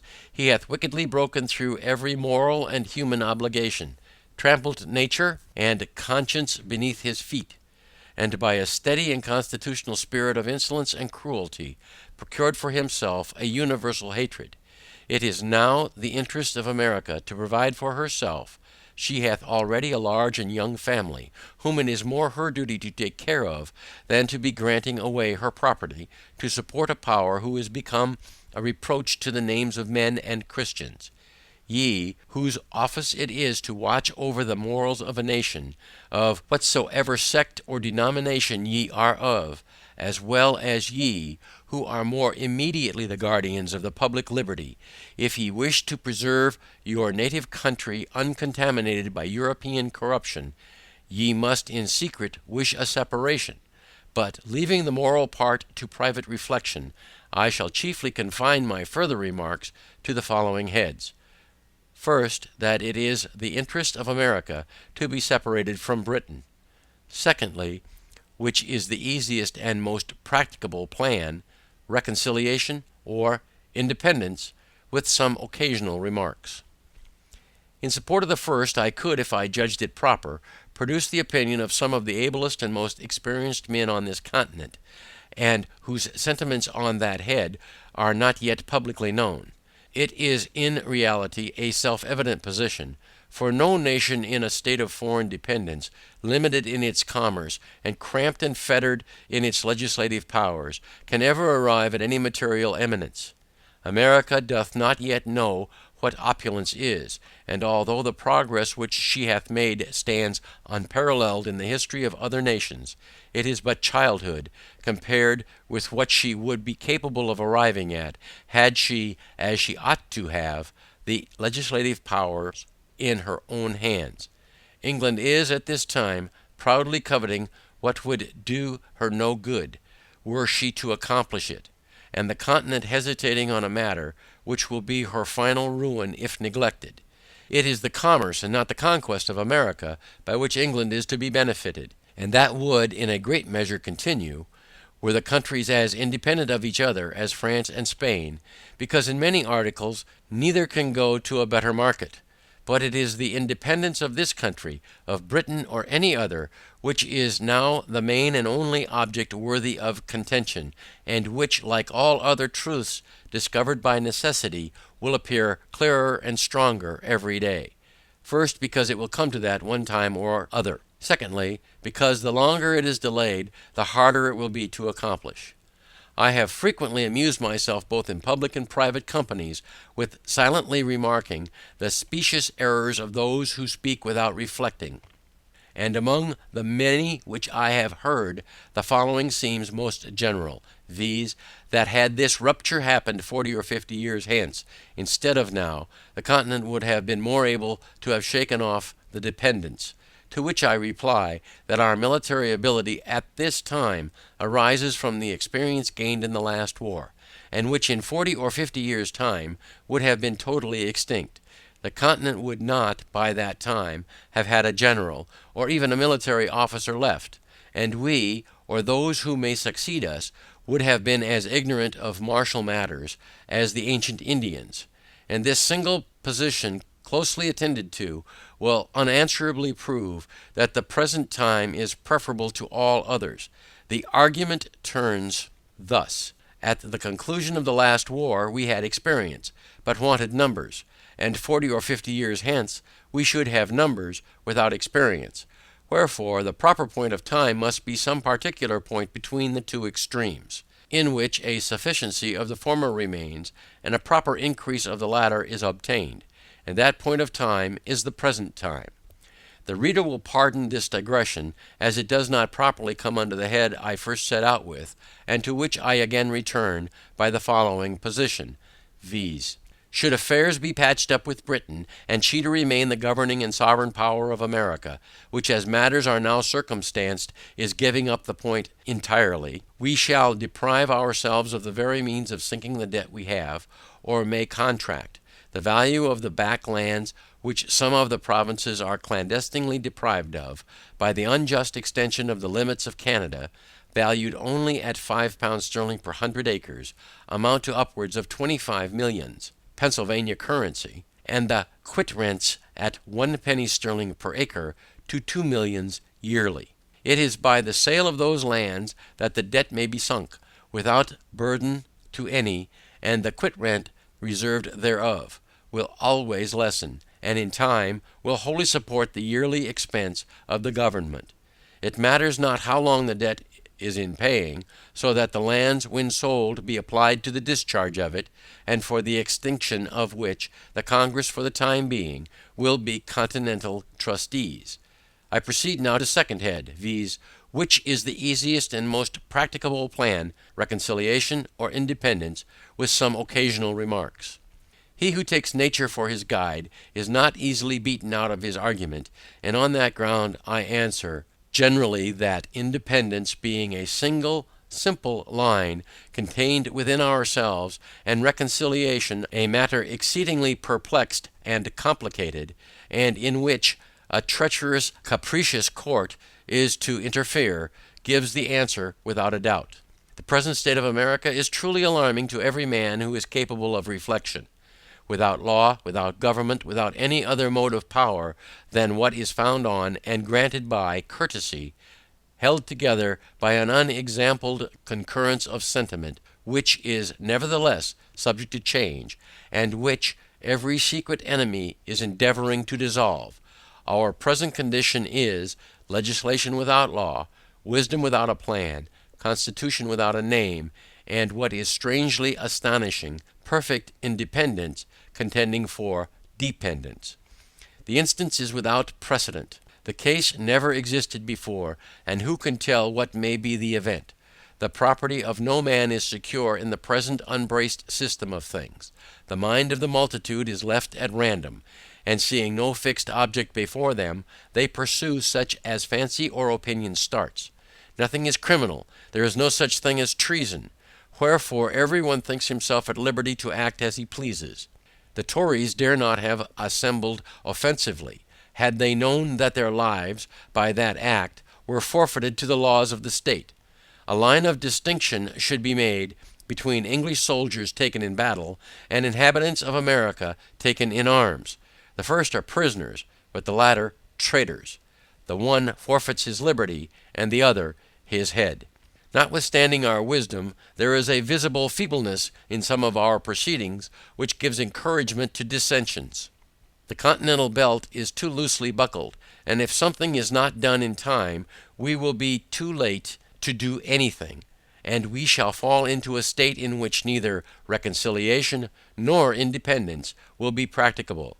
The king and his worthless adherents are got at their old game of dividing the continent, and there are not wanting among us printers who will be busy spreading specious falsehoods. The artful and hypocritical letter which appeared a few months ago in 2 of the New York papers, and likewise in 2 others, is an evidence that there are men who want either judgment or honesty. It is easy getting into holes and corners and talking of reconciliation, but do such men seriously consider how difficult the task is, and how dangerous it may prove, should the continent divide thereon? Do they take within their view all the various orders of men whose situation and circumstances, as well as their own, are to be considered therein? Do they put themselves in the place of the sufferer whose all is already gone, and of the soldier who hath quitted all for the defence of his country? If their ill-judged moderation be suited to their own private situations only, regardless of others, the event will convince them that they are reckoning without their host. Put us, some say, on the footing we were on in '63, to which I answer, the request is not now in the power of Britain to comply with, neither will she propose it, but if it were, and even should be granted, I ask, as a reasonable question, by what means is such a corrupt and faithless court to be kept to its engagements? Another parliament, nay, even the present, may hereafter repeal the obligation, on the pretence of its being violently obtained, or unwisely granted, and in that case, where is our redress? No going to the law with nations. Cannon are the barristers of crowns, and the sword, not of justice, but of war, decides the suit. To be on the footing of '63, it is not sufficient that the laws only be put on the same state, but that our circumstances likewise be put on the same state, our burnt and destroyed towns repaired or built up, our private losses made good, our public debts, contracted for defense, discharged. Otherwise we shall be millions worse than we were at that enviable period. Such a request, had it been complied with a year ago, would have won the heart and soul of the continent. But now it is too late. The Rubicon is passed. Besides, the taking up arms, merely to enforce the repeal of a pecuniary law, seems as unwarrantable as the divine law, and as repugnant to human feelings as the taking up arms to enforce obedience thereto. The object on either side doth not justify the means, for the lives of men are too valuable to be cast away on such trifles. It is the violence which is done and threatened to our persons, the destruction of our property by the armed force, the invasion of our country by fire and sword, which conscientiously qualifies the use of arms, and the instant in which such a mode of defense became necessary, all subjugation to Britain ought to have ceased, and the independency of America should have been considered as dating its era from, and published by, the first musket that was fired against her. This line is a line of consistency, neither drawn by caprice nor extended by ambition, but produced by a chain of events of which the colonies were not the authors. I shall conclude these remarks with the following timely and well-intended hints. We ought to reflect that there are 3 different ways by which an independency may hereafter be effected, and that one of those 3 will one day or other be the fate of America, viz., by the legal voice of the people in Congress, by a military power, or by a mob. It may not always happen that our soldiers are citizens, and the multitude a body of reasonable men.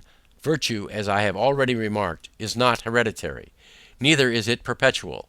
Should an independency be brought about by the first of those means, we have every opportunity and every encouragement before us to form the noblest, purest constitution on the face of the earth. We have it in our power to begin the world over again. A situation similar to the present hath not happened since the days of Noah until now. The birthday of a new world is at hand, and a race of men, perhaps as numerous as all Europe contains, are to receive their portion of freedom from the event of a few months. The reflection is awful, and in this point of view, how trifling, how ridiculous, do the little partly cavilings of a few weak or interested men appear, when weighed against the business of a world.